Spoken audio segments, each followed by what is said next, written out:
This video is sponsored contains online shopping.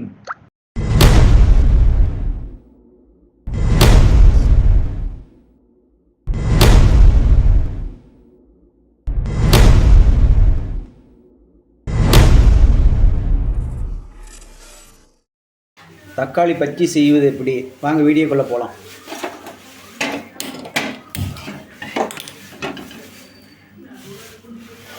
பாருங்க, எண்ணெய் சட்டி கொஞ்சம் காஞ்ச உடனே எண்ணெய் ஊற்றுறோம்.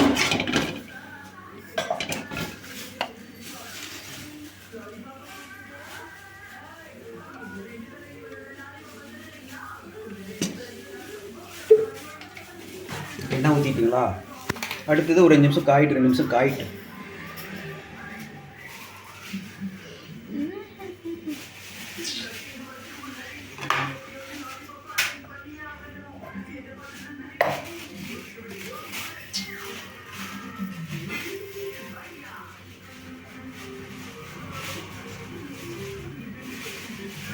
இன்னும் ஓரளவுக்கு ஒரு 2 நிமிஷம் காஞ்சால் தான் நல்லாயிருக்கும். இப்போ கடுகு கொஞ்சம் போடுறோம்.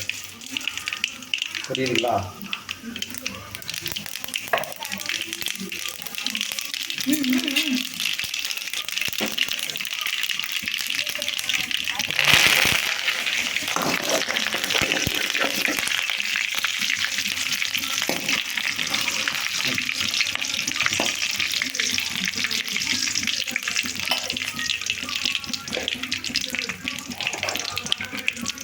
வரமிளகா ஒரு 3 மிளகா கிள்ளி போடுறோம்.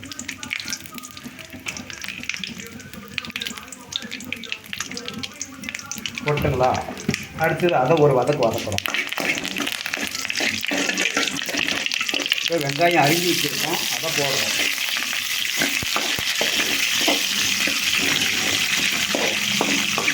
அது ஒரு வதக்கணும், நல்லா வேகணும், கருப்பு வர வரல வதக்கணும். அது கொஞ்சம் மஞ்சள் கொஞ்சம் போட்டுக்கலாம்.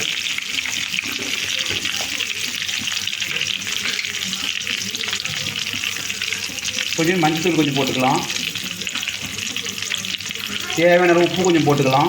உப்பு அதிகமாக மீடியமாக போடுங்க, தேவையான மட்டும் போடுங்க. அது ஒரு வதக்கணும். இப்போ பாருங்கள், வெங்காயம் நல்லா வதக்கியாச்சு. பாருங்கள், இப்போ தக்காளி பழத்தை அரிஞ்சு வச்சுருக்கோம், அதை எடுத்து கொட்டுறோம்.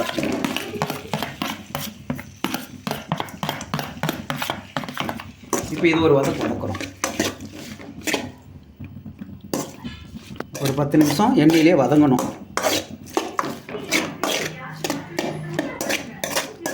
அப்போ தான் நல்லா வேவும். ஏன்னா பச்சையாக இருக்கும் இல்லையா, பச்சை வாசடிக்கும். அதனால் 10 நிமிஷம் எண்ணெயிலே வதக்கணும்.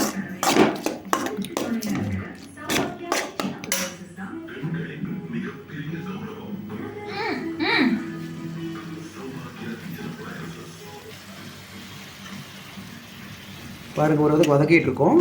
தேவைன்னா கொஞ்சம் தண்ணி ஊற்றிக்கலாம். எண்ணெய் ஃபுல்லாக ஊற்றிருக்கோம், தேவைன்னா கொஞ்சம் தண்ணி ஊற்றிக்கலாம்.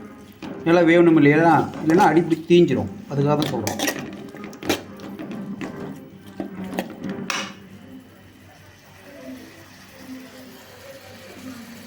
தக்காளி பச்சி ரெடி. தேவையான அளவு இருந்தால் கொஞ்சம் நம்ம தேங்காய் கொஞ்சம் போட்டுக்கலாம். நல்லாயிருக்கும், டேஸ்ட்டாக இருக்கும். இப்போ பாருங்கள், சுவையான இது தக்காளி பச்சி ரெடி. நன்றி.